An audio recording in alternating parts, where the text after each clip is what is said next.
आणि निवडणूक लढता लढता छत्रपती उदयनराजे आमचे दादा यांच्या विरोधात इतक्या निवडणुका लढल्या की बिग बॉसनं शेवटी माझी दखल घेतली. जबाबदारी पहिल्या क्षणी होती आणि आजही आहे. जबाबदारीपासून मी कधी मुक्त झालोच नाहीये.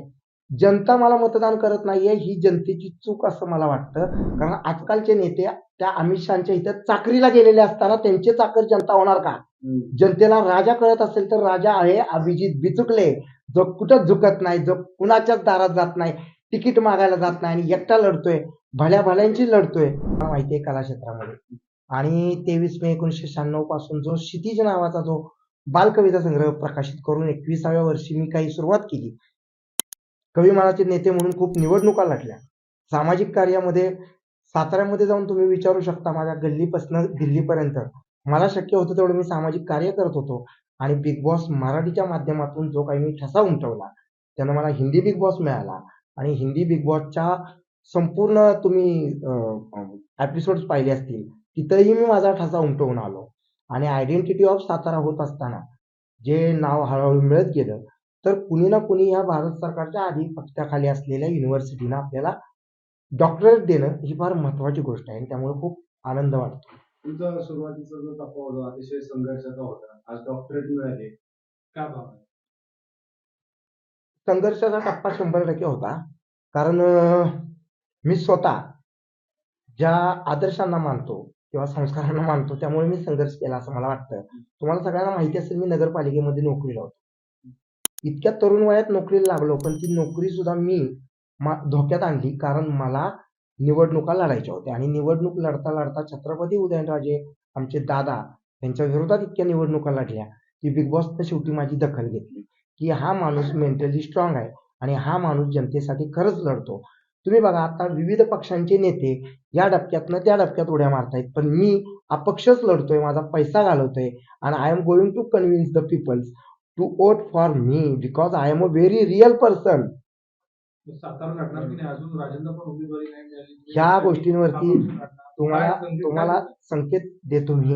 ह्या गोष्टींवरती फक्त नेक्स्ट वीक सेम डेला आपण बोलूया.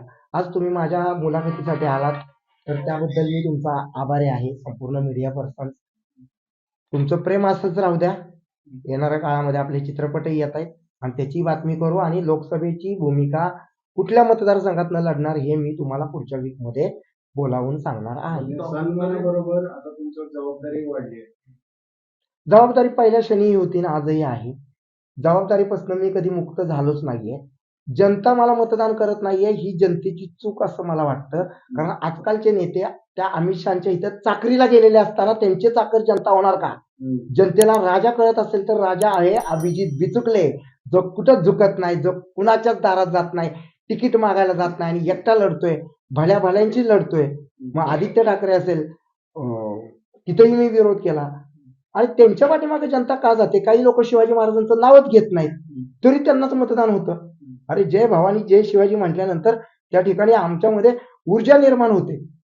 पण हे म्हणायला सुद्धा जे लोक लाजतात त्यांच्याबरोबर जनता जाते.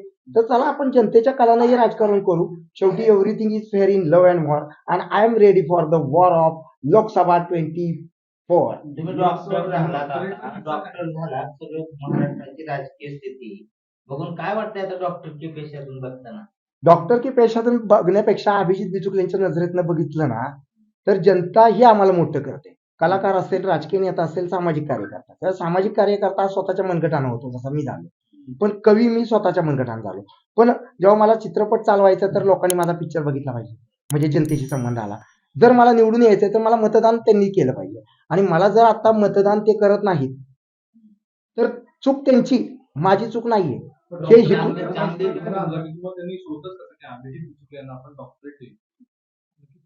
नाही हा विषय माझा नाहीये. कारण जसं मग तुम्ही माझ्या घरी आला, तुम्ही सुद्धा मी साताऱ्यातून आलो इकडे आलो आपण एकमेकांना फोनाफोनी केली.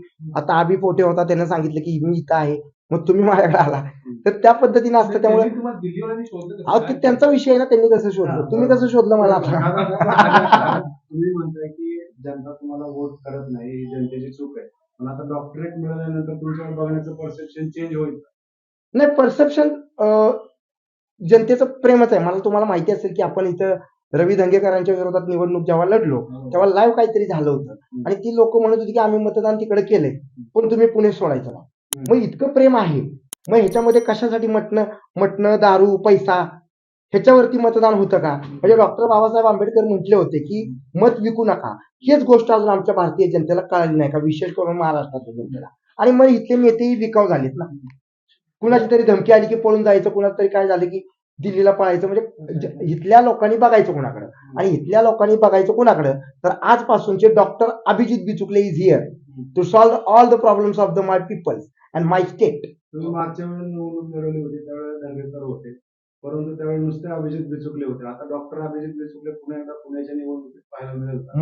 मला हा नाही, कुठे लढणार हे मी बोलत नाही आता, पण अभिजित बिचुकले एक अतिशय चांगली व्यक्ती आहे आणि त्याचे विजन, त्याचे परसेप्शन, त्यांची ध्येय धोरणं ही क्लिअर आहे. मला असं वाटतं की डॉक्टरेटमुळं इतका मोठा फरक पडणार नाही, पण लोक आता 100% माझ्या बाजूने येतील. कारण इथलं गढूळ वातावरण जर निवळून करायचं असेल, पाणी जर चांगलं पाहिजे असेल या लोकांना, आणि धरणात फक्त पाणीच माझ्याकडनं मिळणार आहे ह्याची मी गॅरंटी देतो. त्यामुळे धरणात खरोखर पाणीच पाहिजे असेल तर लोक माझ्या बरोबर येतील.